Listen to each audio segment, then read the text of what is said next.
بسم اللہ الرحمن الرحیم الحمدللہ رب العالمین والصلاة والسلام علی سید المرسلین وعلی آلہ وصحبہ اجمعین۔ ندائے ربانی میں آج ہم 16ویں ندا کی بات کریں گے کہ جس میں ارشاد باری تعالی ہے بعد اعوذ باللہ من الشیطان الرجیم یا ایہا الذین آمنوا ان تطیعوا الذین کفروا یردوکم علی اعقابکم فتنقلبوا خاسرین بل اللہ مولاکم وہو خیر الناصرین۔ تو سورہ آل عمران کی یہ آیات 149 اور 150،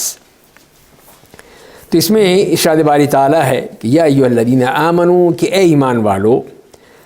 ان تطیعوا الذین کفروا، کہ اگر تم اطاعت کرو گے ان لوگوں کی جنہوں نے کفر کیا ہے،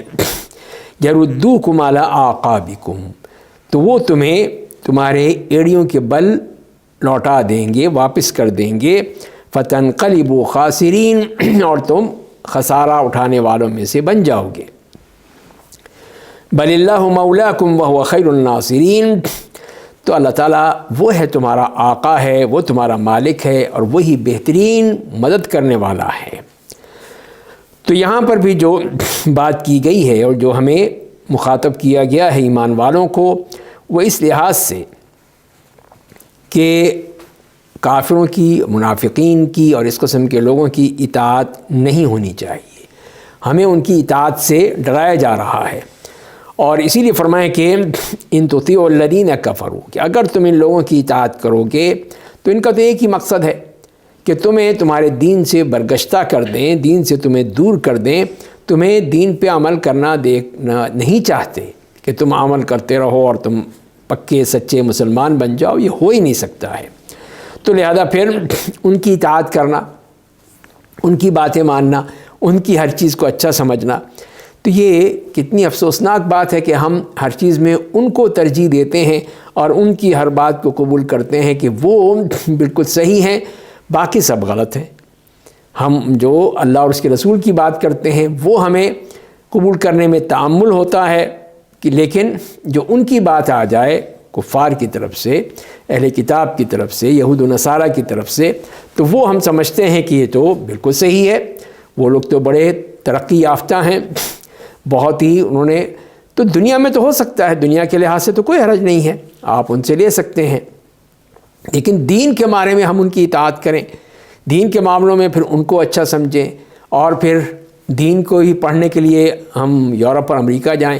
تو یہ تو غلط بات ہوگی نا۔ یہ کیسے صحیح ہو سکتی ہے کہ ہم اپنے دین کے معاملے میں بھی انہی کی طرف دیکھیں کہ وہ کیا کہہ رہے ہیں۔ اور اسی سے یہ معلوم ہوتا ہے کہ ہم جو کہ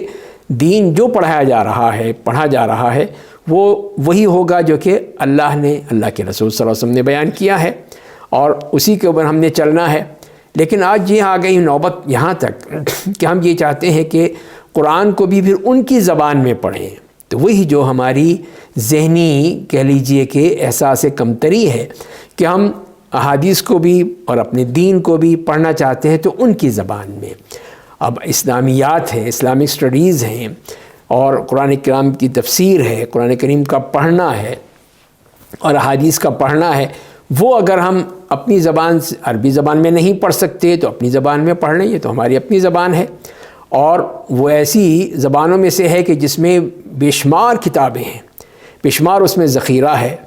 بہترین عربی زبان کے بعد جو سب سے زیادہ میں سمجھتا ہوں کہ جو ذخیرہ ہے وہ اردو زبان میں ہے، تو ہم اس کو کمتر سمجھتے ہوئے ہم اس کی طرف نہیں جائیں گے، بلکہ یہی کہیں گے کہ ہم کسی طرح اپنی کسی اور زبان میں، یورپین زبان میں، انگریزی زبان میں، اس میں پڑھیں۔ تو یہ چیز جو ہے وہی اسی طرف چلی جاتی ہے کہ ہم اس معاملے میں بھی انہی کی برتر سمجھتے ہوئے انہی بات کو ہی ہم آگے بڑھانے کی کوشش کرتے ہیں۔ تو اسی لیے پھر اب وہ جو اگر انگلش میں کتابیں لکھیں گے، اپنی زبانوں میں لکھیں گے، تو یہ بھی دیکھنا ہوگا کہ کہیں وہ اسی میں ہی کہیں زہر نہ ملا دیں، اور ہمارے لیے پھر وہی چیز جو ہے وہ انتہائی خطرناک ہو جائے۔ تو لہذا پھر اسی لیے جو اللہ تعالیٰ نے منع کیا ہے وہ اسی وجہ سے کہ وہ تو چاہتے ہی یہ ہے کہ تم اپنے ایڑیوں کے بل پلٹ جاؤ اور واپس چلے جاؤ کفر کی طرف، دین کو چھوڑ دو گے تو کیا ہوگا؟ خسارہ ہی خسارہ ہوگا، گھاٹا ہی گھاٹا ہوگا، اللہ کے ہاں تو پھر وہ قبول نہیں ہوگی نا بات۔ تو اسی لیے جو بشارت دی ہے کہ تم نے اللہ کی اطاعت کرنی ہے اور اسی کی بات ماننی ہے، اسی سے مدد مانگنی ہے، اسی پہ ہی توکل کرنا ہے، تو وہی ہے بل اللہ مولاکم، اللہ تعالیٰ ہی تمہارا آقا ہے، مالک ہے، ہر طرح سے تمہاری ہر چیز اس کی طرف سے آتی ہیں، وہی تمہیں ہدایت دیتا ہے، وہی تمہیں رزق دیتا ہے، وہی تمہیں ہر جو چیز مانگتے ہو وہ تمہیں دیتا ہے۔ تو پھر بھی ہم دوسروں کی طرف دیکھتے ہیں، تو فرمایا کہ وہ خیر الناصرین، اسی لیے کہ وہ بھی مدد کرنے والوں میں بھی، کہ مصیبت کے وقت جب تم جنگ کی حالت میں ہو، پریشانی کی حالت میں ہو، تکلیف کی حالت میں ہو، اس وقت بھی تمہاری مدد کون کرے گا؟ اللہ تعالیٰ کرے گا، اس لیے کہ وہ مدد کرنے والوں میں سب سے بہترین ہے۔ وہ اس طرح سے مدد کرتا ہے کہ انسان کو اس پہ توقع بھی نہیں ہوتی، اس کی ذہن بھی نہیں جاتا، اللہ تعالیٰ وہاں سے ان کے لیے مدد کر دیتے ہیں۔ تو لہذا پھر ان کافروں اور مشرکین کی بات ماننے کے بجائے اللہ کی بات کو مانو۔ اس سے معلوم یہ ہوا کہ پہلی بات جو ہم اس آیت سے لیتے ہیں وہ یہی ہے کہ کفار کی، مشرکین کی اطاعت نہیں کی جائے گی جبکہ ہمارے پاس چوائس موجود ہو کہ ہم ادھر اللہ کا دین ہے، اللہ کی کتاب ہے، تو اس میں تو پھر اس کو ہی مانیں گے، ان کی بات کو نہیں مانیں گے، سوائے اسی حالت میں جب کہ ایک مجبور کر دیا جائے کسی کو، کہ اس کو زبردستی اس سے کہا جائے کہ تم کفر کرو یا ان کافروں کی باتیں مانو، تو اس میں تو اجازت دے دی الا من اکرہ وقلبہ مطمئن بالایمان، کہ جو اس طرح مجبور کیا جائے جب اس کا دل مطمئن ہے ایمان کے ساتھ تو پھر کوئی حرج نہیں، پھر کلمہ کفر کہہ دے۔ تو اللہ تعالیٰ جانتا ہے اس کے دل کو کہ اس نے اپنی جان بچانے کے لیے کہا ہے، تو لہذا اس میں تو کوئی حرج نہیں ہوگا۔ لیکن جان بوجھ کے اور رضامندی کی صورت میں ہم ان کی بات کو مانیں، خاص طور پہ دینی معاملات میں، وہ ہمارے لیے جائز نہیں ہے، یا وہ چیزیں جس کو اللہ تعالیٰ نے بتا دیا ہے کہ یہ میرا معاملہ ہے اور قرآن کریم میں واضح کر دیا ہے اس بات کو، جیسے کہ وہی رزق کا معاملہ ہے، جیسے مشرکین کا معاملہ تھا کہ وہ یہی کہا کرتے تھے کہ اگر ہم نے ان بچوں کو کھلا دیا یا بچے ہو گئے تو پھر ہمارے فقر و فاقہ ہو جائے گا، ہم کہاں سے کھلائیں گے انہیں، کہاں سے کھائیں گے ہم، تو لہذا بہتر ہے کہ بچوں کو مار دو۔ تو وہی چیز اگر ہم وہاں سے لیں ان کفار مشرکین سے اسی بات کو کہ آبادی بڑھ رہی ہے، بڑھتی چلی جا رہی ہے، تو اب ان کو کہاں سے کھلائیں گے؟ اور وہ بھول جاتے ہیں کہ اللہ تعالیٰ نے توازن رکھا ہوا ہے، اس میں کوئی بھی وہ چیز نہیں ہے، ایک توازن ہے کہ تم مر بھی رہے ہیں، چلو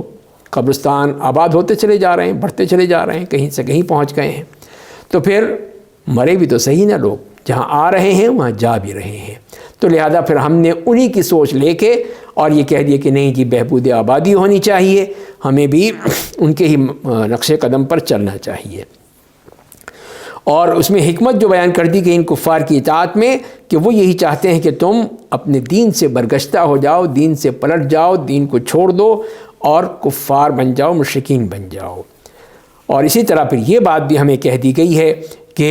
اللہ تعالیٰ مومنوں کی مدد فرماتے ہیں، اور جبکہ دشمنوں کے دل میں اتنا روب ڈال دیتے ہیں، اتنی ان کے اوپر دہشت پیدا ہو جاتی ہے مسلمانوں کی کہ وہ پھر برداشت نہیں کر سکتے۔ اب جیسے دیکھیں غزوہ احد کے بعد اب اگر مشرکین چاہتے،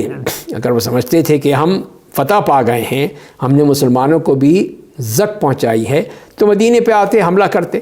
لیکن ان کے اوپر روب اتنا تھا کہ وہ وہاں پہ نہیں رہے بلکہ واپس چلے گئے۔ تو اس سے معلوم ہوتا ہے کہ اللہ تعالیٰ نے ایسا روب ڈالا تھا، تو یہی تو اللہ تعالیٰ کی نصرت کی طریقہ ہے کہ کس طرح اپنے بندوں کو مدد فرمائی۔